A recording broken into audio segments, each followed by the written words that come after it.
Hey, what's up everybody? I hope you're all great out there. I want to thank you as always for stopping by the channel to catch a review. It's greatly appreciated. Today, we're talking about this new Brad Pitt movie called Ad Astra. This one is directed by James Gray, who also partnered with Ethan Gross to pen the script, and alongside Brad Pitt, this one also stars Ruth Negga, Donald Sutherland, Tommy Lee Jones, and Liv Tyler. This is a space exploration science fiction saga that's set in a nondescript future. It centers on astronaut Roy McBride, played excellently by Brad Pitt. A series of atmospheric power surges have been occurring with the source pointing to deep out in the cosmos. So McBride is called in to basically travel across the solar system on a mission that's going to seek out to find the truth about this doomed expedition that his father actually took 30 years earlier. It was one that he never returned home from, but it's also a mission that could be the source of these deadly electrical bursts. Going into this movie, I wasn't quite sure what to expect from it, to be honest. I figured it would be something in the realm between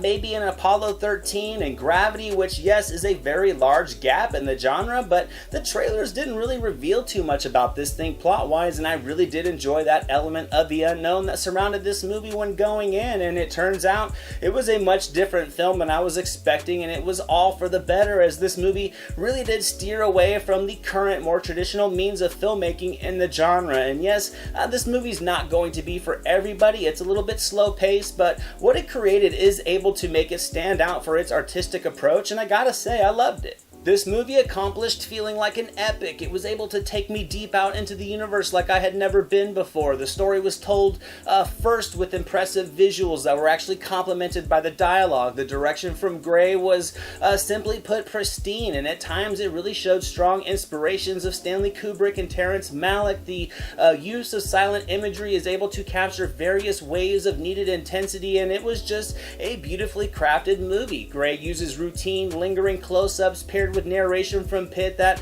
I thought effectively lets the viewer's imagination run free between the information that it does provide. The stretches of dialogue do a good job of allowing you to understand who this character is and what it is that drives him, and then the camera work and Pitt's visual performance come in and capture the emotional effects on the character with ease, and it's the complete package for creating a main character that you instinctively can connect with and want to know more about. And paired with that visual storytelling is just fantastic visual spectacle that is incredibly immersive. The movie creates a collection of sequences I really haven't seen before, and other than one fantastic scene out on the moon, I wouldn't really consider them just pure action sequences either. I would class them more as just excellent, extremely intense situations that this unique story is able to create with some authentic intent. Each of these moments have a large impact on where the story is going to go after, and I gotta say, it does sound cliche, but there were some genuine unnerving and suspenseful moments in this movie, ones that had me up on my edge of my seat, because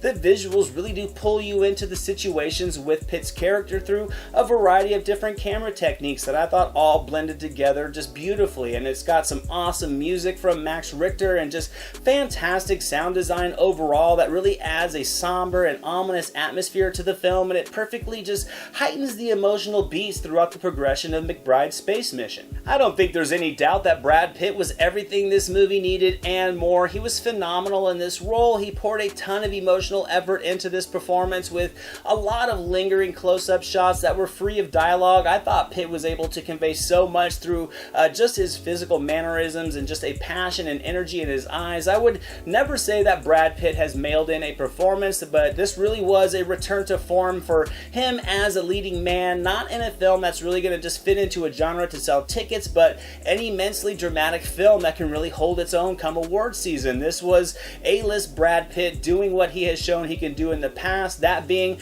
disappearing into a role to make it his own. There's a deep internal complexity to Roy McBride in this movie. He's distant from his wife and loved ones. The abandonment from his father at a very young age has had a massive impact on his psyche. His work is something that definitely seems to inspire him, but it also seems like it's something that kind of haunts him as well. But I really like the writing and how it was able to capture how the character knows this. He knows the impact everything has taken on his life and just hasn't figured out the solution yet, which really does create a range of torment that Pitt was able to capture with just complete sincerity. The story in this one just does such a good job of weaving a fantastic science fiction epic with the family drama like they were meant to be together, and with McBride consuming about 80% of the film, Pitt's world-class performance is just the perfect complement for the needs of the story. It creates a very grounded intrigue while just delivering fantastical visuals, and the result is a movie that you can honestly just very easily escape into. It's very intriguing because of its creativity, and it maintains that curiosity and appeal throughout. The dialogue in this one is not very heavy, but it all provides layers of meaning, and it had me completely invested in how and where this journey was going to go. Something else that I actually thought was pretty cool is how the writing leaves some layers of this world that the story is set in up for the viewer's imagination. It's the future, absolutely, but how distant, it's not really told, which I honestly found to be kind of appealing. This allows the story to just progress in the world and time that it's in, leaving the viewer to fill in the rest. This does allow for some things in the story to kind of be just taken at face value, and normally you would want some explanation. It also lowers the feelings of certain things feeling kind of convenient for the sake of storytelling, like commercial travel to the moon is now common, travel time to planets is much shorter, and it would presume just advanced technology, and many other small instances are showcased in this story. But overall, it was very interesting to me. It had me thinking a lot about this world as the silent imagery filled the screen, and it was consistently engaging. So overall, I had a great time with Ad Astra, and I'm going to give it 95% on the entertainment meter. If I had some drawbacks, they would be very minor, but I would have liked more time just added to this film to showcase the world of the story that it's set in. It's certainly a character study that's set in space, and while I did love it, I loved it enough to kind of want some more. It does, honestly, yes, feel complete as it is, so it could be simple preference. I also felt like there were just some gaps in the story here and there. There were some subtle jumps that could have been just simple edits or intentional, but it made the story feel more like segments in a couple places rather than one fluid narrative. But still, it wasn't a hindrance, and this movie completely captured my attention for 2 hours, and it's definitely worth watching on the big screen. Now for today's My Silver Screen recommendations, I'm going to be selecting 3 great science fiction films all set in the universe, those being 2013's Gravity starring Bullock and Clooney, the 1968 Stanley Kubrick classic 2001 A Space Odyssey, and another movie from 2013, one you may not have heard of, called Europa Report, starring Charlton Copley and Michael Nyquist, that I think is pretty underrated and certainly worth a watch if you like sci-fi movies and you haven't seen it.